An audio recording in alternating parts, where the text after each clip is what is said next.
Every sunrise feels like gold. Another story to be told. You know, we don't have a whole lot of places anymore where you can go to a river and not have a busy road next to it. Could this get any better? See the beauty all around.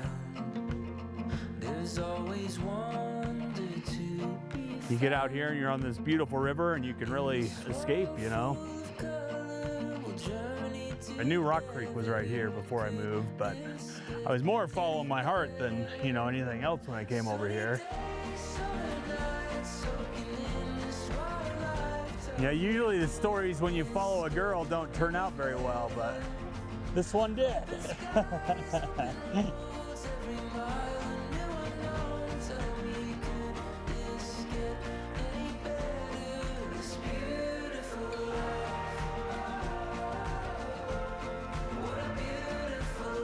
You know, I've had clients that have fished all over the place and they will come back, you know, year after year just because they want to go to Philipsburg.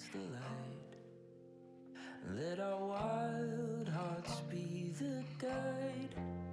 These are the days we'll remember, the moments we'll treasure. Oh, could this get any better? Sunny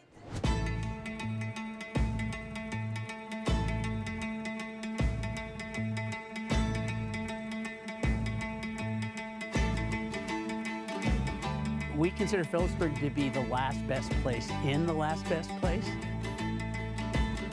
There's a tangible history here in Philipsburg that's still available to look at and to experience. Every time I go into town, and although I don't live there, I work here, so I'm in town a lot, and there's just a total hodgepodge of people. This valley has always had good families and a variety of families. The people of Philipsburg are motivated. I would say that. They are very motivated individuals.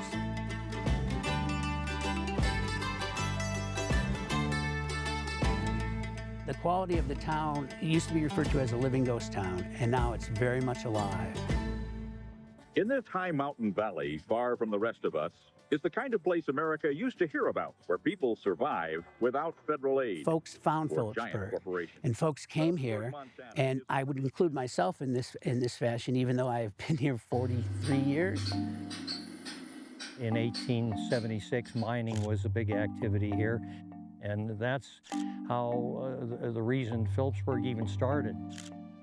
As the timber industry and mining were phased out, that's when Philipsburg kind of went into the doldrums, because there were a lot of people that was the culture of Philipsburg at that time. It was basically ranching, mining, and timber. In the mid-70s, I came back, and my dad and my brother was working at Coeur d'Alene, and we were on the coast, and we said, come over here and fish. We ended up in northern Montana, and the guy said, nah, this isn't the place. Go down to this place near Missoula called Rock Creek. What's today you let it? And came into Philipsburg then. We were fishermen here, fly fishermen, coming into a town that was, the burners were going on, the sawmills, the mines were going, and you go into the bar, and everybody, if you know, every head to turn because you weren't local, but everybody's very friendly and surprised we were here to fish. Am I buying? So it's transformed to some extent, yeah, and some people would use the word revitalized, but every town goes through, I think, metamorphoses like that, and Philipsburg did that, but they did it with a lot of hard work. My philosophy is sort of three-pronged in that you take care of the present, you plan for the future, and you honor the past, and that is alive in Philipsburg today.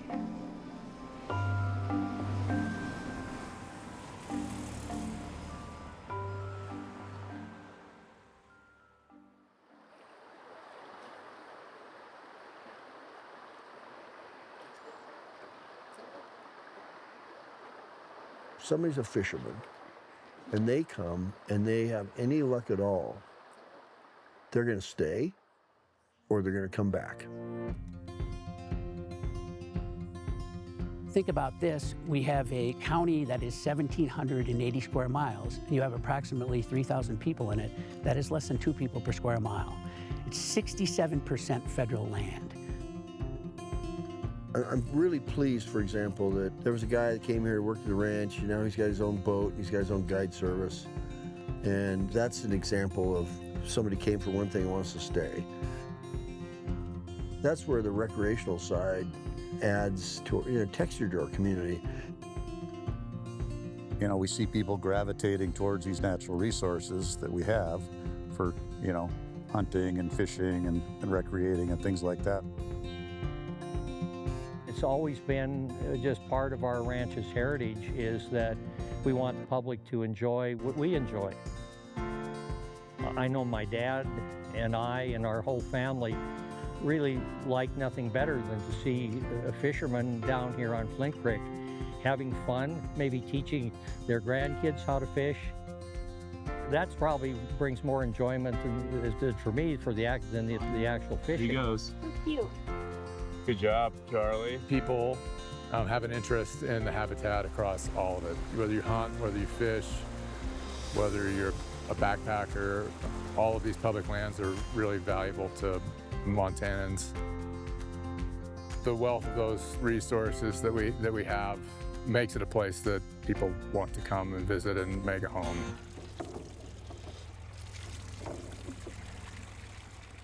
The water assets make it somewhat unique because we have Flint Creek that flows from what you would call Georgetown Lake all the way down where it meets the Clark Fork River at Drummond.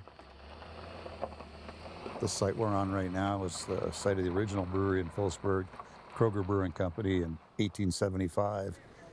Charles Kroger was an immigrant, came from Germany, worked through the gold fields of the West.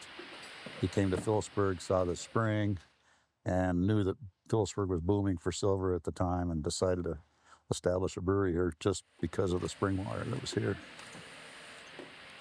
The spring is actually partially utilized by the city. They blend it with Fred Burr Lake water to make city water.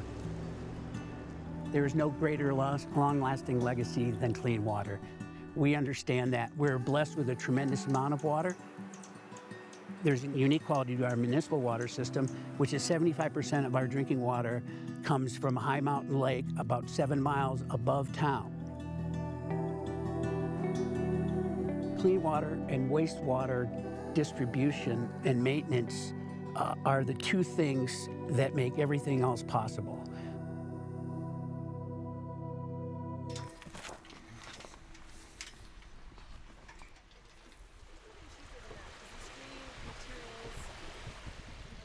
It's been very interesting to watch how Trout Unlimited and the work that they've done, what they've brought to the table about the reasons for clean water and the recreational aspects and the kind of the overall good vibe they've given both the conservatives and liberals. It's one area where you see enormous power that's been created by making everybody feel good about a mission that's so critical.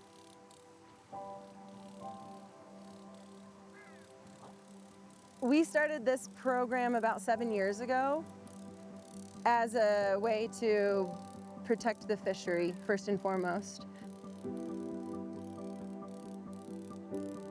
It's a multi-million-dollar program now, and looking forward will continue to be.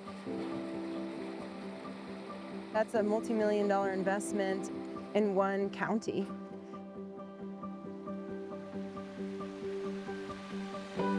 At our core, we work to restore habitats that have benefits to all wildlife, to fish, to clean water that our communities downstream depend on, that agriculture depends on, and we work on opportunities to find solutions for both people and fish. So all of that work contributes to the health of the whole system from ridgetop to valley bottom.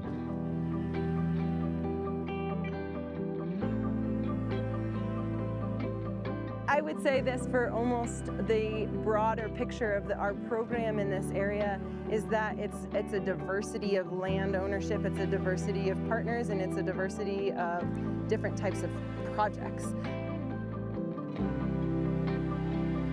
We are working up here with traditional multi-generational ranching families, particularly on the Flint Creek side of things that we're working with, and in Upper Rock Creek, where there's a lot of land for haying and operating some cattle ranches.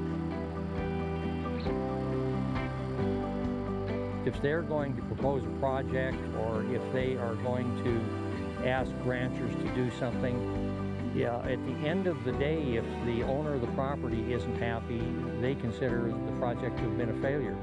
So I think they look at the ranching community as kind of being a partner. That's kind of a worn expression now, partnerships, but it is. Then we also are working with the largest landowner in the area, which is the Forest Service, and that's the Beaverhead Deer Lodge National Forest, as well as the Lolo National Forest. And those are some of our major partners. Well, one thing you'll notice when you step into the water here, it's cold. Those fish need very clean, cold, and connected water to thrive. Bull trout, in fact, are the most sensitive of those species and need the coldest, cleanest water to persist. And a lot of that work that we do is to try to improve the water quality, to reconnect those habitats, and to ensure that as much of that cold water makes it downstream for those fish. One of the things that we're working in this drainage is to fully reconnect the entire Warm Springs Creek drainage. People have been managing water here for a long time, and they were very creative with how they were moving water and how they were manipulating this landscape. And this project is very much tied into that story. The other projects that we have in this watershed are also very sort of tied into that culture.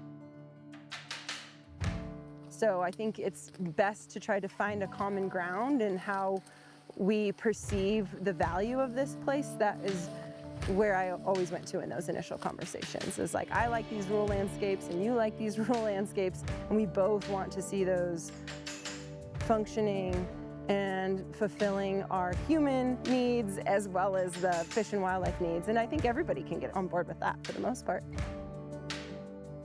And I think in conjunction with habitat restoration and all the other tools that we have in our tool belt, that's how you make meaningful change, sustainable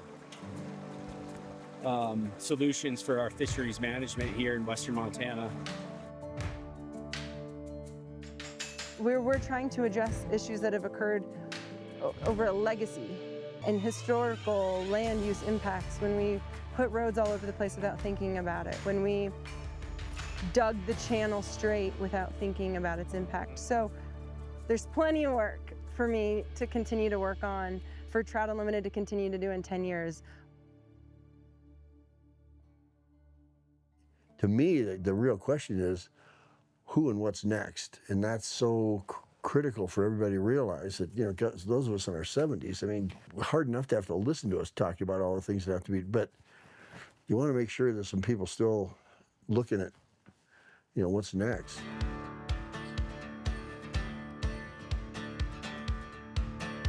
And I don't know what the final story is going to be here, because there are like lots of communities, the changes that are happening with whether people move to rural communities anymore, whether fiber makes a difference, all those things. You know. What I would see as a vision is for the people that come here to know that there's a vibrant community, that there's a vibrant restoration program, and that those two things together jointly value these rivers as a source of vitality for the entire community. Thanks again, Philipsburg. Thanks to the Rotary. Thanks for having us here. We'll see you all we'll see you next Sunday. You know, when it's your home waters and you can ride around on a wreck like this, it's nice because you never have to take your wet stuff out. Make sure you take your wet boots out. The rest of the stuff stays in here, and you know, nobody's there. That's just nice when you really get to know a stream, and then you can say, well, my daughter caught fish here, my nephew did that, and a friend of mine got drunk in that corner, and he didn't want to fish, he drank beer. It's just part of the magic of having home water, yeah. You remember the guy my dad and I would, he let us fish, and we put a bottle of Crown Royal in the mailbox, and he was my friend ever after. Take that moment, realize you have to be in this pristine, beautiful place with the best audio track you've ever heard. And okay, maybe they're not biting that day. You're still in paradise. Man, to be there and I'm the only one, and me, and just the sound and the wind is, I guess it's a religion. I mean, define a religion. It's something you believe in. It always makes you feel better. That's being there is just so profound.